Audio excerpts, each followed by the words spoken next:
another selection headache then for Wrexham, Nath. The striking situation, Paul Mullin potentially back, like we said, October maybe. Just before that, again, to caveat, Wrexham won't rush him. He'll be ready when he's ready. Not going to take any risks at all. In the meantime, then Wrexham's striking conundrum. We've seen Palmer, we've seen Dalby, we've seen Waters, we've seen Bickerstaff. We've also seen Elliot Lee play up top. There's a plethora of options for Wrexham. What do you make of it at the moment? Particularly Jake Bickerstaff scores his first league goal for Wrexham on Tuesday night against Walsall. We've heard in the past people say he's arguably the best finisher at the club, even better than Super Paul Mullin. I saw him last season against Altrincham in the FA Trophy. He scored two well-taken goals there. He looked really up for it. Didn't go on the pre-season tour. Felt like he was definitely going to go on loan. But right now, he's scoring goals in the Wrexham first team. What do you do? Uh, I mean, I still loan him out. I would loan him as soon, not as soon. I would loan him the minute Paul Mullin is fit to play. I really would, and I get why people are saying don't do that. And there's two schools of thought, Rich. You've got that. I mean, you were following him on tour. You've got that Man City school of thought where Pep Guardiola sort of doesn't really want to loan players out. I mean, look at Phil Foden. Man City didn't loan him out, worked with him internally, kept him around better players, and then he developed into a superstar caliber starting level player. You could do that with Bickerstaff. You could use him sparingly. Maybe he becomes that Dalby type where you get 20, half an hour. Then maybe you're pushing for a start with Mullin. Maybe you're pushing for a start with Palmer. You don't know how injuries are going to play out. I just think if you're being realistic, the best development for Jake Bickerstaff is to drop a level, score a bag full of goals, and start every single week and start and get 80, 85, 90 in the tank. I just don't think you're going to get that consistently. I think the Carabao Cup journey is probably not going to last too much longer if you're being realistic. What's the caliber of competition in the kind of checker trade, whatever that is now, Papa John's trophy? I mean, not amazing, you'd have to say. I mean, that's not going to be really a measuring stick. And then you got the league and the FA Cup. I mean, the FA Cup is a lottery. You don't know who you're going to get in round one. That might be the end of it. You may end up getting to the final. You don't know. I still think, I know he scored. It's a good finish. It's a good ball in. He turns well and finishes. I just watched that game. His hold up, as I said the other week, is nice. I think he's working well with Palmer. He's growing with Palmer. I just think he's lacking a bag of tricks that he can learn that I don't think he'll learn playing backup to Paul Mullin, but I think he will learn being the main man at Solihull, Altrincham, Rochdale, Oldham, wherever he goes. And I personally do believe the club are shopping him for loan. I think he's that 23rd man that they're shopping. And I think his performances now, while fans are saying maybe we keep him, maybe it's best to keep him, I think the club are thinking this can help us land him a better loan. That's what Yeah, I think they're thinking. yeah, it's such a tough one because he's obviously a very talented player. Like I said, he's super finisher. Still, maybe just lacking. I think last night you could see he just maybe was lacking that little bit of confidence of I've not scored a league goal before. Obviously he gets one by the end of the game, and what a moment that was for him. He deserves that, and he deserves his moment in the spotlight.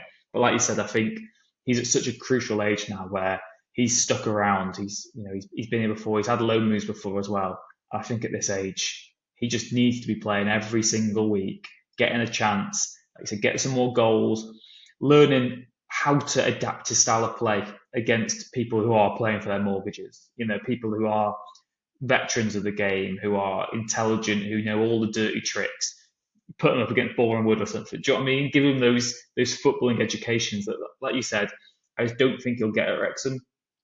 And also, he'll have difficult situations if he sticks around because we all know when Mullen's back, he starts.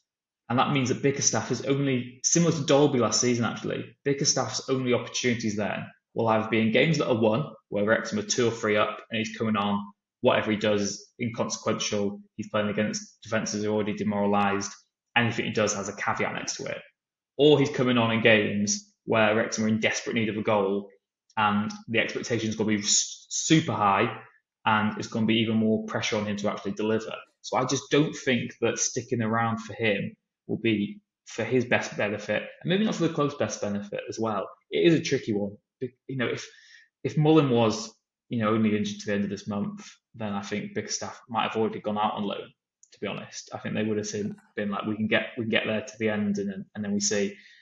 But it is the fact that the squad registration, and there'll still be this crossover where perhaps you're without Bickerstaff and without Mullin.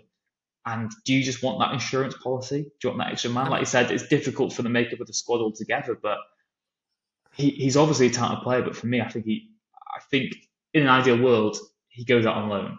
He wasn't on the pre-season tour squad, like we said. The indication was he's going to go out on loan. He wasn't meant to be getting his chance, but now he's taken it, and that's how football works. And yeah, real I difficult one. thought I thought you were going to disagree with me, so I thought we were going to have this like big heated debate on whether Bickerstaff should stay or go. So to play maybe devil's advocate, I mean, I think he should go out on loan just for full transparency. I would send him out on loan regardless of if he scores in the next few games. That's just my opinion. But there are others, Rich, that think maybe keep Bickerstaff, use him in that Sam Dalby role, and look, Sam Dalby ended up starting ahead of Ollie Palmer. The form was that consistent in the end post Aldershot.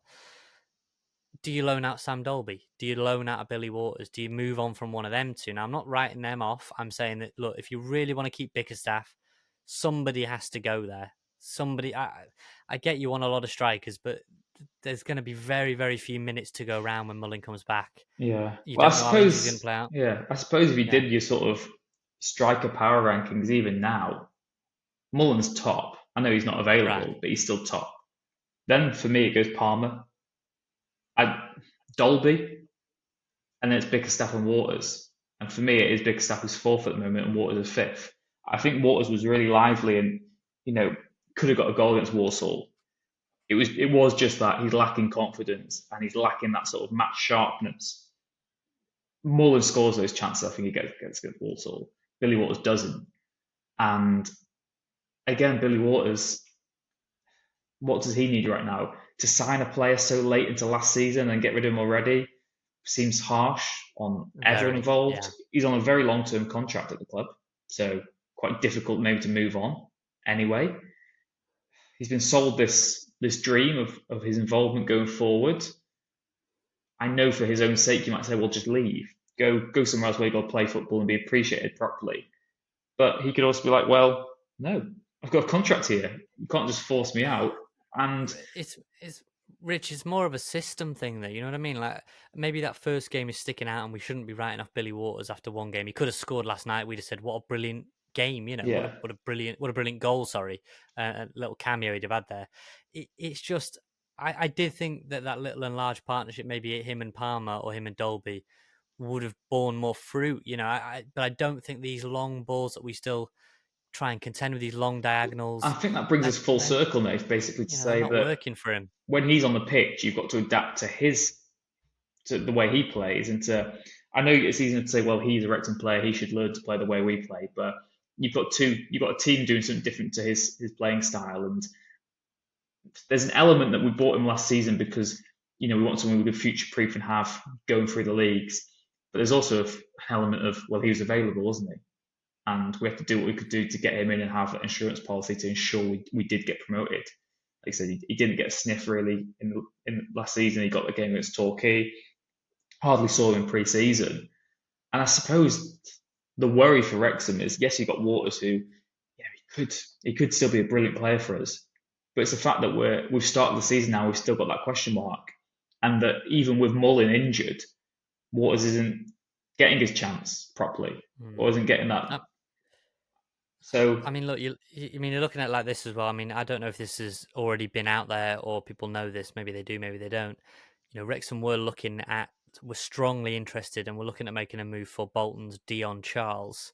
Now, whether that would have ever come to pass, it looks like, from my understanding, it looks like he's off to Watford in the Championship. So you can see where Dion Charles's head is at, and whether he'd have dropped to League Two, I don't know. But there was interest there from Wrexham. I was told that there was nothing in the whole Shamanga situation at Peterborough. I know he's frustrated at not getting game time again, left on the bench the other night for Peterborough. Don't think he's getting anywhere near the minutes he wants, and a bit of agent jockey in there. But I mean, last I heard, and this is definitely going to come back to bite me when Wrexham sign Kylian Mbappe or someone tomorrow. But I've been told that Wrexham have cooled a little bit now on strikers. with Mullin coming back in a couple of weeks, they said. I mean, one agent told me that they reckon it could be as early as 3 weeks. I think that's a tad optimistic, but that's the talk in those kind of circles. And Yeah. Well, and I spoke to someone in recruitment at the start of the summer, and they told me basically as soon as Foster's done, Wrexham wanted a left centre back, Will Boyle, a left wing back, James McLean, and then they were looking at another central midfielder and another striker. So maybe they have cooled on both of those. Maybe like you said, the dilemma is how do you fit them in and who gets cut loose at the other end. It's so difficult to when you've got a squad this talented. It means someone very talented themselves misses out, and yeah, it's just such a difficult Rich, sort of jigsaw. so Rich, on before we kind of wrap up the striker debate, let's just say we get to the end of the window and they move on. I don't know. Let's just say they move on Callum McFadzean for all intents and purposes, and that gets us down to 22. We've got two left wing backs there. You've got Bryce as well, who can obviously play either side. So kind of gives you a third man at the right or a third man on the left, and Liam McAlinden as well is in there. Actually, 22. You're going to keep Bickerstaff. You've decided we're going to keep him. We're going to have all five strikers there. You're making 5 subs a game. You probably have 2 strikers on a bench every game. So one of the 3 that aren't involved is not making the matchday squad. How confident are you in that 5? Do we have all the components? Are we lacking a certain type, or when Mullin comes in, does that just paper over any potential little cracks? I do think that when Mullen comes back, a lot of our problems will be gone. I think he'll just Yeah, give everyone a lift and make us so much better. But to be honest, I think it sort of boils down to what do you expect from Wrexham this season. Personally, for me as a fan, I I'm not going to be too despondent if we don't go up. Do you know what I mean? Like, I'm happy for this to be a bridge season, one of us just establishing ourselves and seeing and going again properly next season. I'm very happy for that. But if you genuinely have ambitions of not just getting promoted but winning the league this season, if that is your aim right now, still as a Wrexham fan, we want to win this league.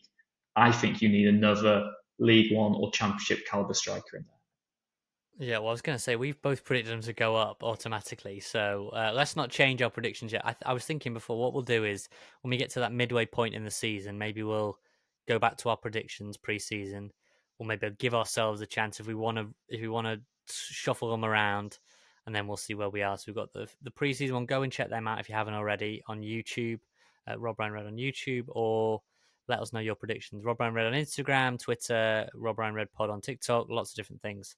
But yes, Rich, I don't know.